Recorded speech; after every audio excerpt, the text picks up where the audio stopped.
Good afternoon student.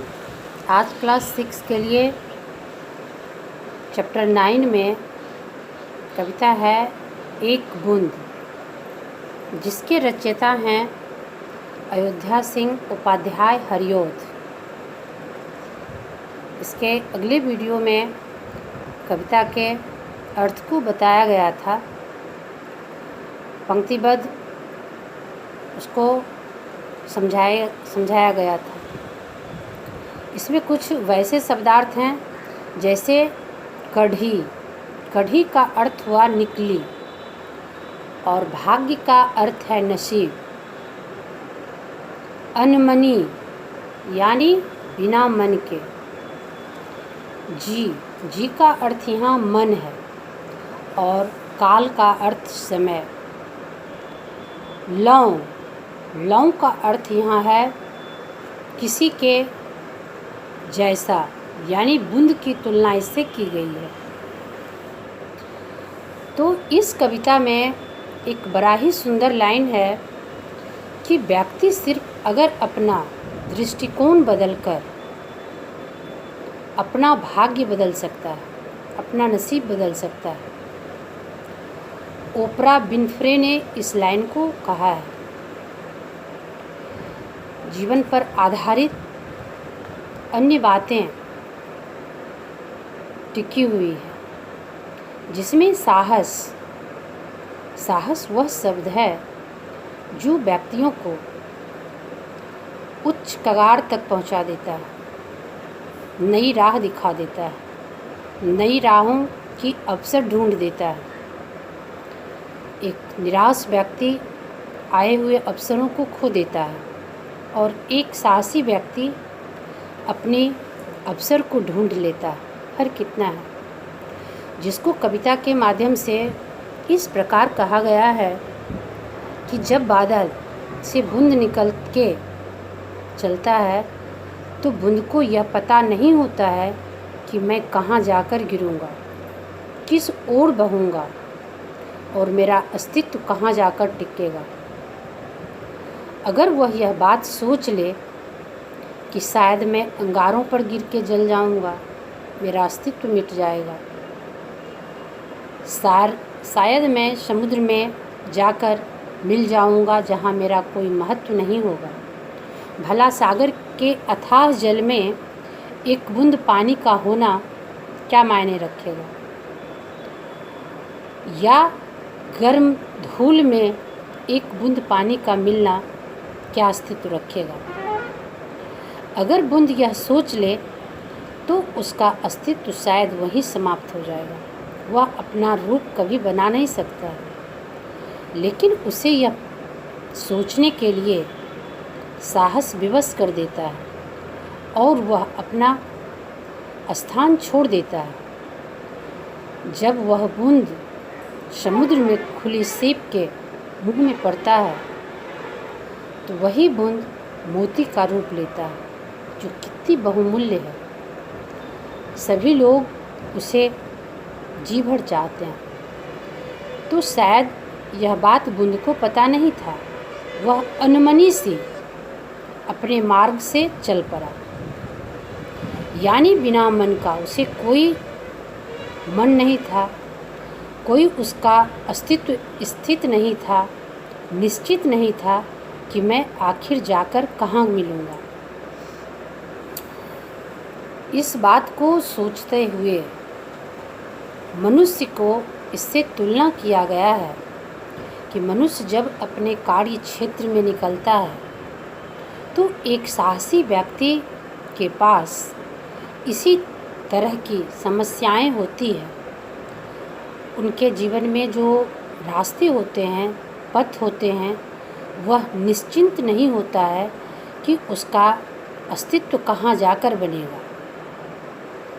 वह व्यक्ति कर्मशील होते हैं, भाग्यवान होते हैं, धैर्यवान होते हैं, साहसी होते हैं, जो अपने मार्ग पर चलते हुए अनेक बाधाओं को टालते हुए, अनेक समस्याओं का समाधान ढूंढते हुए अपने लक्ष्य को प्राप्त कर लेते हैं।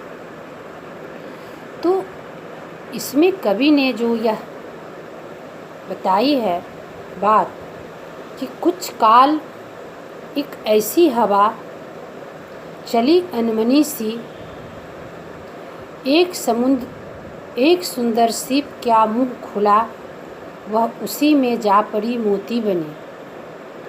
कौन जानता है, जब व्यक्ति अपने कार्य करते करते थक जाता है, कभी कभी निराश हो जाता है, तो कभी उसके पास ऐसा अवसर आता है, ऐसी मौका आते हैं कि उसका कार्य का निरूपण वहाँ निखर जाता है। इस तरह से कविता में जो बार बार यह बात आई है कि देव मेरे भाग्य में क्या बदा, मैं बचूंगी या मरूंगी, या मिलूंगी धूल में, या जलूंगी गिर अंगारे पर किसी, चू परूंगी कमल के फूल में। बार बार इस बातों को आगाह करते हुए आप लोग के जैसे बच्चों को यह बताया जा रहा है कि आप अपने कार्य के अधिकारी हैं, आप कार्य में लगे रहें, आप कार्य को निरंतर जारी रखें और अभी से आप अपने भाग्य के भरोसे न रहें। बार बार यह न सोचें कि मेरे साथ क्या होगा वही जो आप जैसा करेंगे। अगर भाग्य को ही साथ देना होता है तो बिना कर्म किए हुए भाग्य साथ नहीं देता है।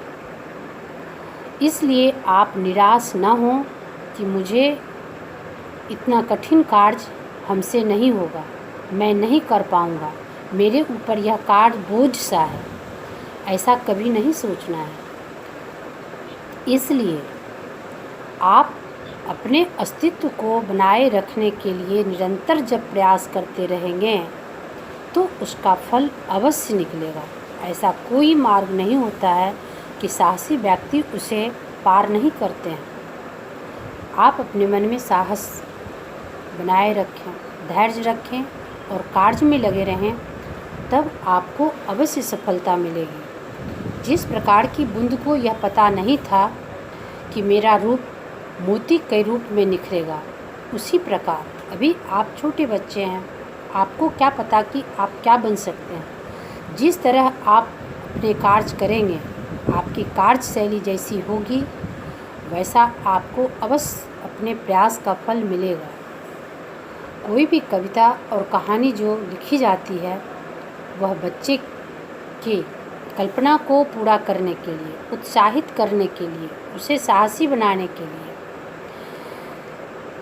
व्यक्ति अगर अपना दृष्टिकोण बदल ले, मन में अनेक प्रकार की भावनाएं आती है, अच्छी और बुरी भावनाएं, लेकिन आप अपने नज़र से उसको अच्छी बातों को अपने अंदर लेते हैं और बुरी बातों पर नज़र ना डालते हैं, तो आपका जो दृष्टिकोण है वह अच्छी बातों की ओर हमेशा जाएगा और अच्छी बात आपके मन में आएंगे, तभी आप अच्छे मार्ग का चयन कर सकते हैं। अच्छे मार्ग के चयन के लिए आपकी सोच अच्छी होनी चाहिए, तब आपको अच्छे नए अवसर मिलेंगे, नई नई राह का खोज आप कर सकते हैं।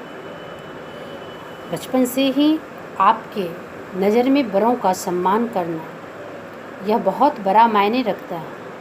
अगर आप अपने जीवन में बड़ों का सम्मान करते हैं, कार्य को निरंतर अपनी गति से करते रहते हैं, तब वह जाकर के एक दिन अच्छा रूप ले सकता है।